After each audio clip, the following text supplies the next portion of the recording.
absolutely fantastic. Everyone's up here for a good time. So will you please start your applause? And go absolutely crazy for the fantastic Isaacleecomedian.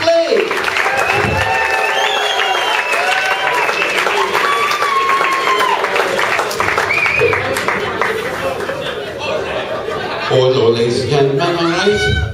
My name's Isaacleecomedian, as you can see it. And I'm half Jewish, half Gypsy, and as a whole, a homosexual man. Well, you may laugh there, madam, but there's a bloke over here who looks totally shocked at that last statement. Just can't believe it, can you, sir? Just goes to show, doesn't it? You can't always tell by just looking at us, can you? Now, it hasn't always been easy being a gay Jew gypsy, ladies and gentlemen, you know, as you can imagine. Sometimes I've gone out, you know, had a bit too much to drink, got pissed, ended up picking someone up, you know, a one-night stand. And then in the morning, oh, it's terrible. The Jewish guilt starts creeping over me, and I end up tarmacking his wife, and I think.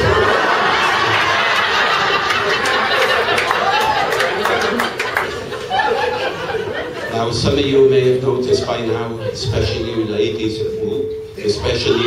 over here, you're at that right angle, aren't you? That I've got a very big, well, let's just say, much larger than average, head of an eye. Yeah, it's fucking massive, isn't it? Now, that's been suggested more than once, ladies and gentlemen, that I should strap some solar panels to my massive forehead and sell the electricity back to the national grid. As I've got older, the name calling and the piss taking's got easier.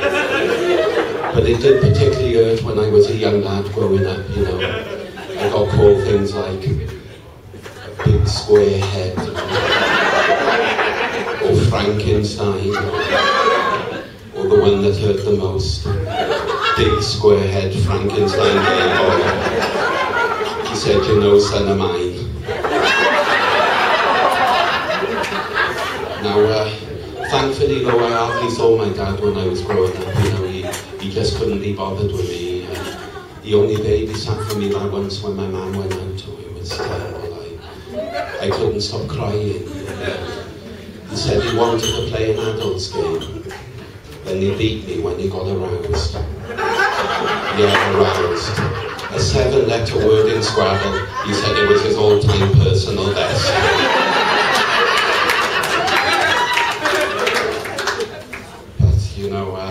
It's despite all that, ladies and gentlemen, it is with great sadness that I have to say my father's no longer with us. You know, I didn't feel the need for the inquiry myself, but the coroner said there were several mitigating circumstances surrounding his death. You know.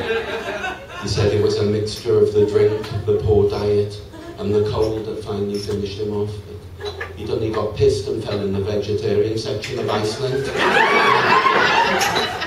Oh, it was days before anyone found him, which was, you know, it was hard for my family to bear, you know. I think it affected my sister the most. She only went in there for some Linda McCartney. Now, saying all that to you, ladies and gentlemen, has brought back my shoplifting student days, you know. I mean, it is, you know, it is true what they say, isn't it, you know. As you get older, you get wiser. There's no way these days I'd take a king prawn ring out of his box, shove it down my trousers, you know, and wait an hour for the bus. Oh, I had testicles like raisins for a week.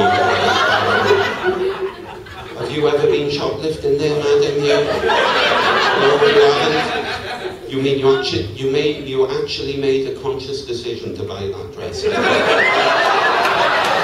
You didn't just walk into the shop and think, no one's looking, fuck it in the handbag. Oh, I shoplifted a Kit Kat. Well, I'm not going to go into how you smuggled that out of the shop. Anyway, ladies and gentlemen, I can see some youngsters in the audience, but we have got some older ones like me. Anyone in their 30s and 40s, give me a cheer. Well, we had it easier in our day, didn't we? Because we had, you know, the youth of today are terrible. We had it easier. We had all these old-fashioned sayings to help us, didn't we? Like, look before you leap, or don't count your chickens. So I thought we could take some of these old-fashioned sayings and modernise them, you know, help the youth of today. We could have things like, you can't make a Nintendo 3DS out of a pig's ear. Too many cooks spoil your TV viewing. Or my personal favourite, a bird in the hand makes wanking a bit difficult. If not entirely impossible. Now you are a lovely audience tonight, ladies and gentlemen, because it's not always easy being a comedian, as anyone who stands up here can tell you. And the worst thing for me about being a comedian is my partner doesn't respect me. Oh, it's worse than that.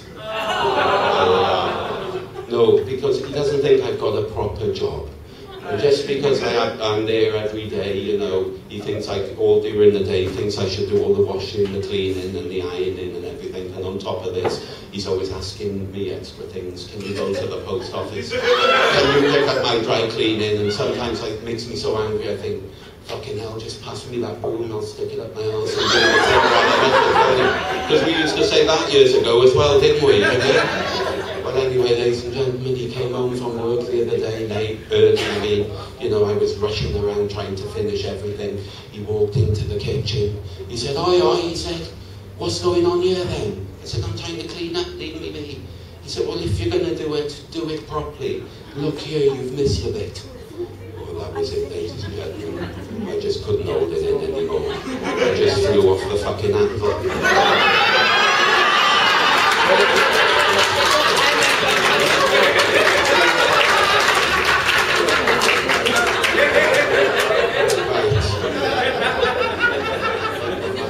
Some of you may have noticed by now that I like to dress a bit differently. And for me, you know, I love the 80s, as you can probably tell.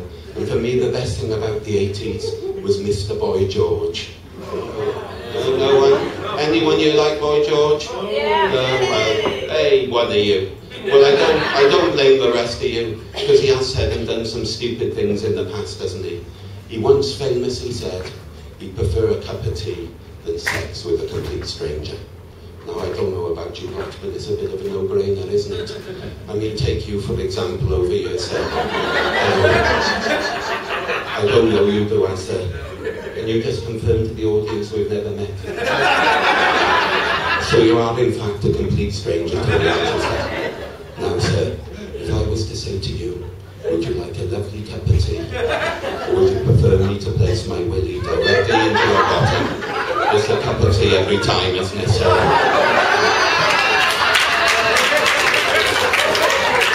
Mind you, looking at you again, I'm not entirely sure that's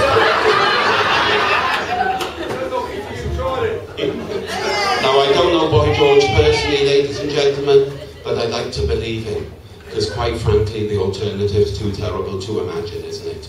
Fat old Boy George, bent over all his gold discs, arse in the air, some complete stranger pounding away behind the camera, and all the time he's just reaching out for the kettle. Oh, now come on, I do worry about him, poor old Boy George. Mind you, I worry about everyone and everything. Must be the Jewish side of me again. I even worry about Adele. No, I really do. I mean, what if she can't find someone like you? What if you forget all about her, even though she begged? Because she remembered that you said, sometimes it lasts in love, but then you just hurt her instead. Was it you, bottom boy? Was it? You could have had it all, rolling in the deep. But now I think she'll probably give up. Or will she just keep chasing pavements, even if they lead nowhere? Either way, ladies and gentlemen, I just sometimes wish the bitch would stop comfort eating and cheer the fuck up.